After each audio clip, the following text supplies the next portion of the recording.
Welcome back to another episode of Lost in the Farmer's Market Garden Shorts, where today we have this fabulous specimen here. Look at that thing. What is it?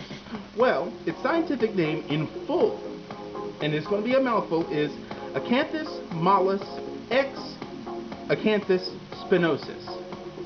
Or, in common parlance, it is just simply called Acanthus Summer Beauty. Now, that X in those two names means that it is a cultivated variety or an intended cross between two species in the same family, two different Acanthus. Now, interestingly enough, the Acanthus, as seen here, is the plant for which its family's named, Acanthaceae. Okay. So, what's its common name? Bear's breeches. Nobody knows where that name came from. Nobody has a clue, but this plant, well, its parent plants have a slew of common names. This one is just known as Summer Beauty, Bear's breeches. The word acanthus actually is rooted in Greek, acantha, meaning spine, which refers to the fact that the leaves in other versions would have spines on the leaf tips. These don't. That's partially been bred out because mollis means soft. So that should tell you what that species doesn't have, and there it is. Now, oh, and spinosus, having spines and whatnot. Yeah. So anyway, it's not native to anywhere because it is a cultivar. Its parents are native to Europe and Asia and whatnot, but not so much this cultivar since it didn't exist without humankind. Without mankind's efforts. Well, anyway. It is hardy in USDA zones 6 through 10 and is considered an herbaceous perennial. It can, when transplanted, spring back from its root clusters. And interestingly enough, this is actually, you can see 3 growing points in there, but this is actually one big root cluster. Now, if I were to separate this out, that would easily be 3 plants.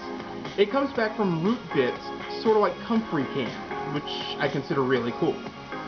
Now, its preferred soil pH is 6.5 to 7.5, within a margin of error of about 0.5 either direction. Its exposure is full sun to part shade. However, in Zone 8A, if you're going to put this thing in full sun, you're going to have to water it. That's your catch. This is okay. This is perfectly fine.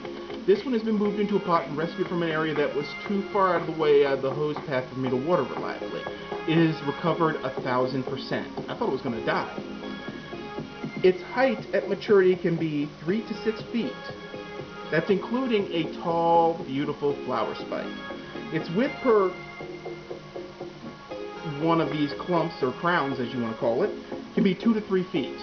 The leaves can be pretty massive, and as you can see, they're already kind of big. I mean, this one's at least 6 inches of leaf, not counting the stem. And there it is. Now, it tolerates rabbit and deer because, I guess it's just not tasty or desirable. It is the national flower of Greece.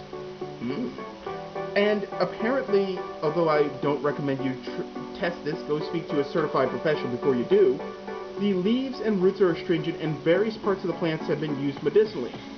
I also found out that a paste made from the foliage may act as a muscle relaxer to allow you to reset dislocated joints.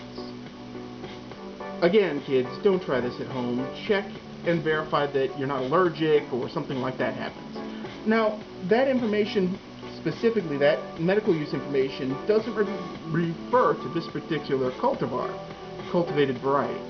That refers to either mollis or spinosus. So there's no telling what medical qualities, medicinal herbal qualities this plant has, but what it definitely has is amazing flower spikes and crazy looking foliage.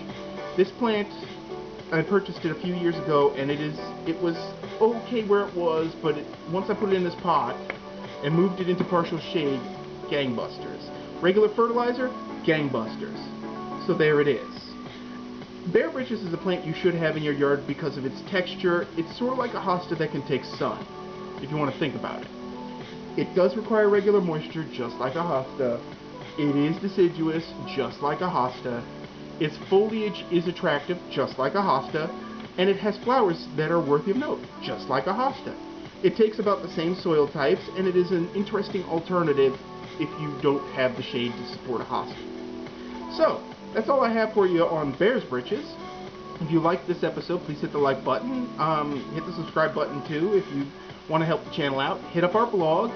And as always, folks, keep them growing, and thank you for watching.